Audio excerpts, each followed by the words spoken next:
तो दोस्तों पिछले 8 दिन से शाहरुख खान, किंग खान जो बॉलीवुड के कहलाए जाते हैं, उनका बेटा आर्यन खान जेल में है। पिछले 8 दिन से शाहरुख ने पूरी कोशिश कर दी है कि कैसे अपने बेटे को बाहर निकाला जाए, लेकिन अभी तक उनकी कोशिशें नाकाम रही हैं और 8 दिन होने के बावजूद अभी भी वो जेल में है। आज की बात करें तो आज रविवार है। अब कल इनकी सुनवाई होगी और ये सामने आएगा कि क्या इनको बेल मिलती है कि नहीं मिलती है। अब जो खबर सामने आ रही है वो ये आ रही है कि कल भी आर्यन को बेल नहीं मिलने वाली है। तो ये बहुत बड़ी खबर है। और क्यों ऐसा है, किस वजह से कल भी आर्यन जो हैं वो जेल से बाहर नहीं आ पाएंगे और कल की रात भी उन्हें जेल में ही काटनी पड़ेगी, इसको लेकर मैं आपके सामने इंफॉर्मेशन लेकर आया हूं। मैं आपको कारण बताऊंगा, एनसीबी के पास क्या तर्क हैं ये भी बताने वाला हूं, और आर्यन का आगे कैसे चलेगा ये भी आपको जानकारी मिलेगी, और कितने दिन तक हम आर्यन को एक्सपेक्ट कर सकते हैं कि वो जेल में ही काटने वाले हैं, क्योंकि कस्टडी तो 14 दिन की मिल चुकी है। अब ये 14 दिन के जो सारे दिन है ये वे जेल में ही काटने वाले हैं कि उससे पहले इन्हें बेल मिल जाएगी। तो इन सारी चीजों के बारे में बात करेंगे आज की हमारी स्पेशल रिपोर्ट में। वीडियो को शुरू करने से पहले आप सभी से दरख्वास्त करूंगा कि अगर आप चैनल पर नए हैं तो चैनल को सब्सक्राइब करना नहीं भूलिएगा। इसके अलावा इस वीडियो को एक लाइक भी जरूर दे दीजिएगा। तो चलिए बिना देरी किए करते हैं शुरू। तो शाहरुख खान के बेटे आर्यन खान को सोमवार को भी बेल मिलने की उम्मीद नज़र नहीं आ रही है और आज की बड़ी खबर यही है। आपको बता दें कि अभी काफ़ी दिनों से पहले ही आर्यन खान जो हैं वो जेल में हैं और मंडे पर उनकी काफ़ी सारी उम्मीदें हैं उनके घर वालों की, पिता शाहरुख की, माँ गौरी की, कि मंडे तक जो अपना लड़का है वो छूट के बाहर आ जाएगा और फिर उनकी जो परेशानियां हैं वो ख़त्म होंगी। लेकिन अभी जो खबर सामने आ रही है वो यही आ रही है कि मंडे को यानी सोमवार को भी उनकी जो बेल मिलने का सिलसिला है वो शायद चलता रहेगा और उन्हें बेल नहीं मिलने वाली है। इसकी कई कानूनी तकनीकी बातें हैं जिसके बेसिस पर ये बात की गई है। ऐसे कई कारण हैं जिसकी वजह से ये बात सामने आ रही है, जिसके चलते अगर 1, 2 या 3 दिन भी आर्यन को आर्थर रोड जेल में ही रहना पड़े तो आप हैरान मत होइएगा, क्योंकि जो कानून की प्रतिक्रिया है और जो कानून इस समय कह रहा है वो आर्यन के फेवर में नहीं है। और इसी के बेस पर जो एक्सपर्ट लोग हैं उनका ये मानना है कि मंडे को भी आर्यन को ज़मानत मिलना मुश्किल है और वे आर्थर रोड जेल में ही मंडे को रहने वाले हैं और हो सकता है कि 2 दिन 3 दिन और वो वहीं पे कम से कम रहने वाले हैं। अब सोमवार को आर्यन की बेल एप्लीकेशन पर सुनवाई के लिए सेशन कोर्ट में ये केस बोर्ड पर कितने बजे आएगा कुछ कहा नहीं जा सकता है, और उसके बाद वो बोर्ड उसको किस तरह से लेता है, उस पर क्या प्रतिक्रिया देता है, ये देखना काफ़ी इंटरेस्टिंग होगा।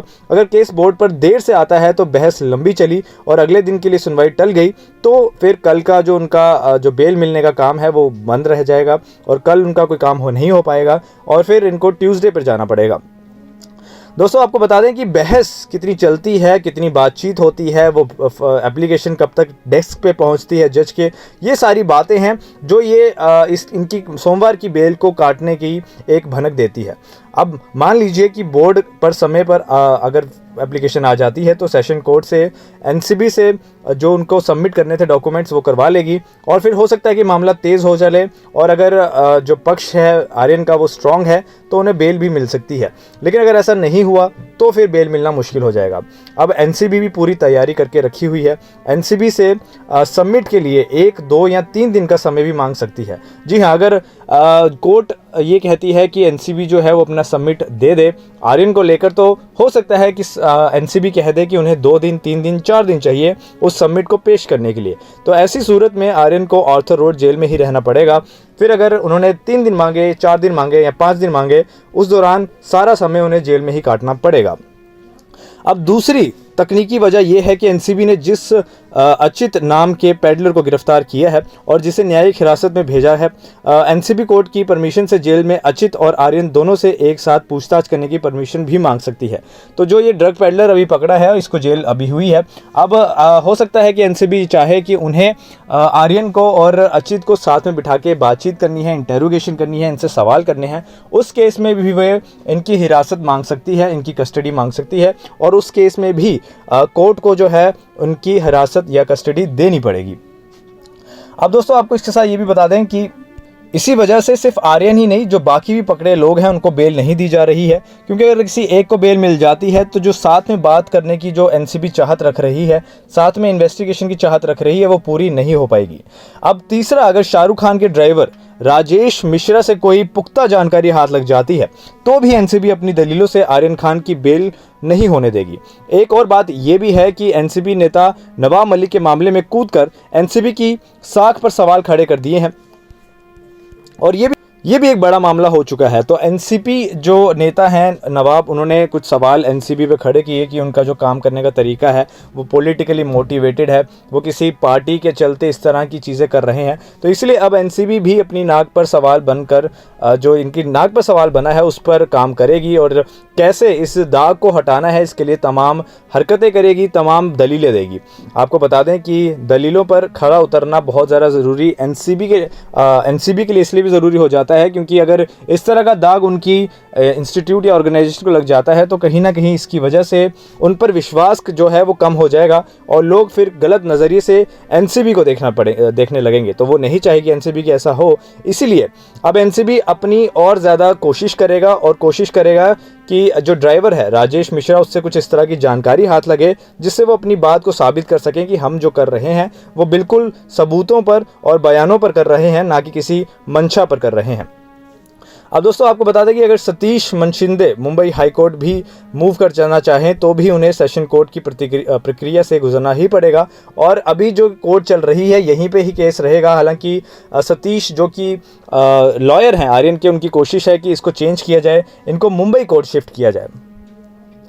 अब दोस्तों आपको बता दें कि इसके साथ एक और बड़ी इंटरेस्टिंग बात जो है, संजय दत्त के जो वकील रहे हैं कंगना रनौत के खिलाफ सेडिशन चार्जेस में खड़े होने वाले मुंबई के नामे वकील जो हैं, इनका नाम है रिचवान मर्चेंट, और इनका कहना है कि आर्यन को बेल दे देनी चाहिए अब, क्योंकि जांच अपनी जगह जारी चल रही है और आर्यन जांच के लिए हमेशा हाजिर भी हो रहे हैं। मर्चेंट का कहना है कि एनसीबी चिंदी चोरी कर रही है, उनका गठन पुड़िया ड्रग्स पकड़ने के लिए नहीं है, बल्कि बड़े हजार किलो के जो ड्रग्स आते हैं उनका पकड़ने का काम है। अगर पुड़ियों में इतना वो फंस रहे हैं और इतना टाइम दे रहे हैं तो वो कहीं ना कहीं समय की बर्बादी है, और जो पैसा लग रहा है उसकी बर्बादी है। और रिचवान मर्चेंट का आरोप ये भी है कि एनसीबी की हिम्मत भी नहीं है कि ड्रग्स के जो मगरमच्छ हैं उनके पीछे वो पड़ें और उनको जो है ये हिरासत में लें, और जो छोटे छोटे ग्राम में जो ड्रग्स आ रहे हैं सामने, उनके साथ ये काम कर पूरा जो तरीका है काम करने का वही बदल रहे हैं। दोस्तों इसके साथ आपको बता दें कि हाल ही में दीवान लॉ फर्म के जो वकील हैं उनका मानना अलग है। उनका कहना है कि आर्यन पर लगी धाराएं नॉन बेलेबल हैं, क्योंकि मामला एनडीपीएस स्पेशल एक्ट का हो जाता है, जो कि नॉन बेलेबल एक्ट है। अब इस केस में चाहे ड्रग्स की कमर्शियल क्वांटिटी कितनी भी हो, बेल नहीं मिल पाती है, मुश्किल होती है, क्योंकि लॉ ही ऐसा है। जैसे रिया चक्रवर्ती के केस में हुआ था। खान का कहना है कि वैसे तो बेल जो है वो मिलना आसान नहीं होती है, लेकिन अगर आपका तर्क अच्छा है तो शायद हो भी सकती है। जब बेल के लिए सेशन कोर्ट में अप्लाई किया जाता है तो कोर्ट जांच एजेंसी से रिपोर्ट मांगती है। जांच एजेंसी का ड्यूटी बॉन्ड है कि वे कोर्ट को रिपोर्ट दें, और इसके लिए एनसीबी समय मांग कर सकती है।